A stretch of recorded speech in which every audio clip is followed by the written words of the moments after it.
Yeah. Dylan Powell wrote an article about me a couple months ago, 3 or 4 months ago, and he was me and Gary McHale.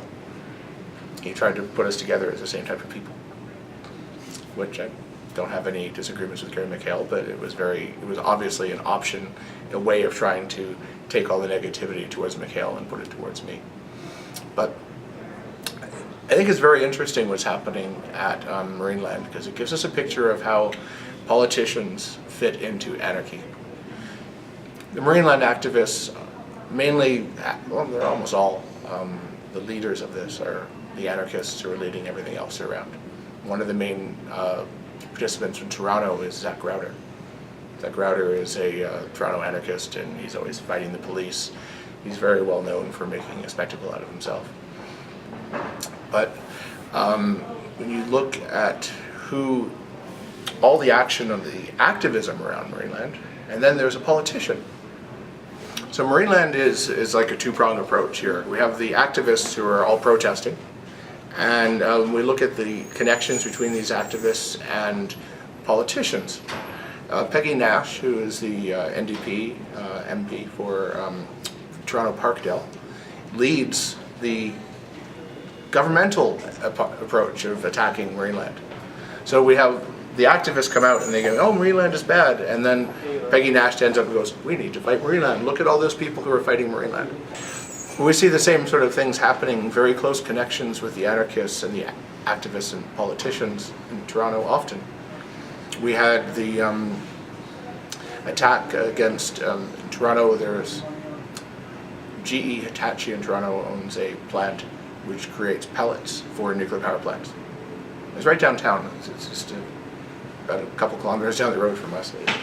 Honestly, it's insane that we are making nuclear materials in the city, but I think it's an old legacy plant. But when the protest started, we saw Zach Crowder, who we see at the Marineland, and we saw the same group of activists go and start protesting this plant. And then all of a sudden they're standing next to the politicians of the city, of Andrew Cash of the NDP, is standing up with the anarchists, saying, I need to save the community. I'm constantly seeing these connections of anarchists and activists who are creating situations that benefit politicians. There's another one right now in Toronto. It's the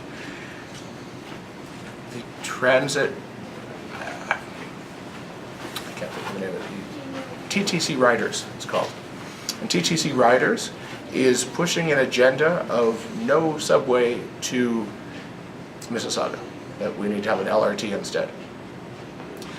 Curiously, the person running for government right now, running for the mayor, is Olivia Chow, former NDP MP. She's pushing for no subway but LRT. So who's running this TTC Riders? We look and it's one of the people from the Ruckus Society, one of the main trainers from the Ruckus Society, who wrote one of the manuals for the Ruckus Society, is leading the TTC Riders movement and is funded by the unions. So when we look at, this is actually the bigger picture of what activism is. We look at Olivia Chow. When they mention that she's a politician, they also say she's an activist. When you look at Olivia Chow's seat now, it's she's vacated her seat, and there's going to be a by-election. And the person they've put in place is a man named Joe Cressy. Joe Cressy is a close friend and family member of, not family member, but close to the family of Olivia Chow and her husband Jack Layton. They've been close for years. Well, just a very few years ago, there was an invasion of Parliament. A group of young activists went and interfered with Jack Layton speaking and said, Jack, why aren't you doing enough on climate change? Who was a spokesperson for these people once they got to the media after they got pulled out? Joe Cressy. Who was arrested? Dave Vasey with the Love is a Movement tattoo. Chelsea Fluke with the Love is a Movement tattoo. It's the same group of people. So here we have to ask the question, did these people go to embarrass Jack Layton because he's not doing enough on climate change? I don't think so. Jack Layton's purpose is to push the climate change agenda. We all knew this. They went in there to show the rest of the world that Jack Layton had the support of these activists to push for it. You need to push your agenda more. Have a good one. To go and to protest Jack Layton against climate change would be like going to protest Stephen Harper about oil sands. Stephen Harper, you're not doing enough about oil sands. It's ridiculous, right? So the activists, they set the stage, and they created a situation that the politicians work off of. And this is the activist end of the NDP.